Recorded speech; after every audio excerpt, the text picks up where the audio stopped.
बिस्मिल्लाहिर्रहमानिर्रहीम। मोहतरम सामीन किराम, अस्सलामु अलैकुम। सामीन, आज के मौज़ूए गुफ्तगू में बात करेंगे अल्बानिया की उस्मानी सल्तनत से अलहदगी, अल्बानिया की आज़ादी को कब तस्लीम किया गया, अल्बानिया की कितने फ़ीसद आबादी मुसलमान है, 1939 ईस्वी में अल्बानिया पर किसने हमला किया, अल्बानिया में इस्लाम की अशात की इब्तिदा किस सदी में हुई, और 1928 ईस्वी में किसने बादशाहत का ऐलान किया, और इसके बाद अल्बानिया की कौमी तहरीक कैसे वजूद में आई और मुल्क को आज़ादी कैसे हासिल हुई। सामीन, अगर बात करें इशात इस्लाम, अल्बानिया में इस्लाम की अशात 13वीं सदी में मुसलमान मुबल्लिगीन और ताजरों, जबकि जजीरा नुमाए बल्कान में उस्मानी तुर्क अफवाज की पेशकदमी से हुई। 15वीं सदी के वस्त में अल्बानवी अशराफ में से जॉर्ज कस्टियोटी, जो कि सिकंदर बेग के नाम से तारीख में मशहूर था, उसकी नाकाम मज़ाहमत के बाद अल्बानवी ईसाई बड़ी तादाद में हल्के बगोशा इस्लाम हुए। मुल्क में कई तुर्क अमरा को जागीरें अता होने की वजह से इस्लाम को मज़ीद तक़वियत मिली। अल्बानवी मुसलमानों ने उस्मानी हुकूमत में तरक्की के आला मदारज तय किए और इनमें से कई एक आला ओहदों पर फाइज रहे।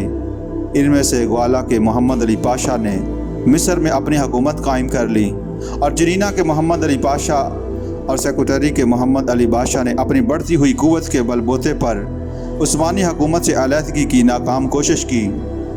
19वीं सदी के आखिर में उस्मानी सल्तनत के ज़वाल पजीर होने की वजह से अल्बानिया में भी हालात दगरगों हो गए।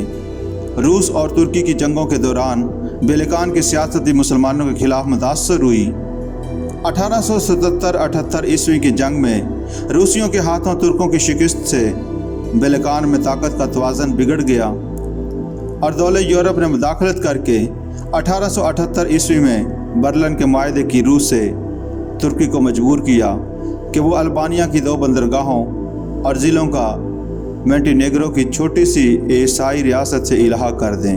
इस फैसले के खिलाफ अल्बानिया में गम और गुस्से की लहर दौड़ गई और एक कौमी तहरीक वजूद में आ गई। नौजवान तुर्कों के इनकलाब की वजह से भी अल्बानिया के कौमी तशक्कुस के इर्तिकाब में बड़ी मदद मिली, क्योंकि उस्मानी इनकलाब की कामयाबी में अल्बानिया में मुकीम तुर्क फ़ौज की मनसूबाबंदी को गहरा दखल था। 1909 ईस्वी में अल्बानवी कौमी कांग्रेस मनास्तर के मुकाम पर मुनक़द हुई, जिसमें एक मुत्तहिदा रस्मुल ख़त पर इत्तेफाक किया गया। इसके अलावा उस्मानी सल्तनत में एक खुद मुख्तार अल्बानिया के क़याम पर जोर दिया गया, जिसमें सेक्रेटरी, कोशोर, मनास्तर और जनीना 4 सूबे शामिल करने का मुतालबा किया गया। 1912-13 ईस्वी में जब बेलकान की जंगें शुरू हुईं तो अल्बानिया ने इस्माइल कमाल विलोर की सरकर्दगी में 28 नवंबर 1912 ईस्वी को आज़ादी का ऐलान कर दिया।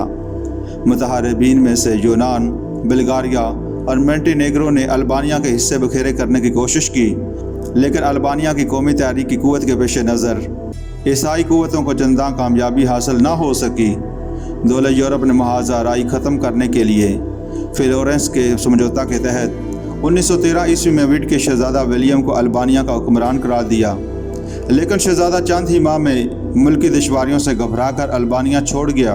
पहली जंग अजीम में अपनी गैर जानबदारी के ऐलान के बावजूद अल्बानिया जंग का अखाड़ा बना। जंग के खात्मे पर इटली ने अल्बानिया पर अपने इलाकाई दावे पेश किए, लेकिन अमरीकी सदर विल्सन के 14 निकात पर इसरार की वजह से मुल्क तकसीम से बच गया। 1920 ईस्वी में अल्बानिया की आज़ादी को तस्लीम कर लिया गया। अक़वाम की लीग ऑफ नेशंस में अल्बानिया की बतौर एक मेंबर के शमूलियत से मुल्की आज़ादी के तहफ़्फ़ुज़ में मदद मिली।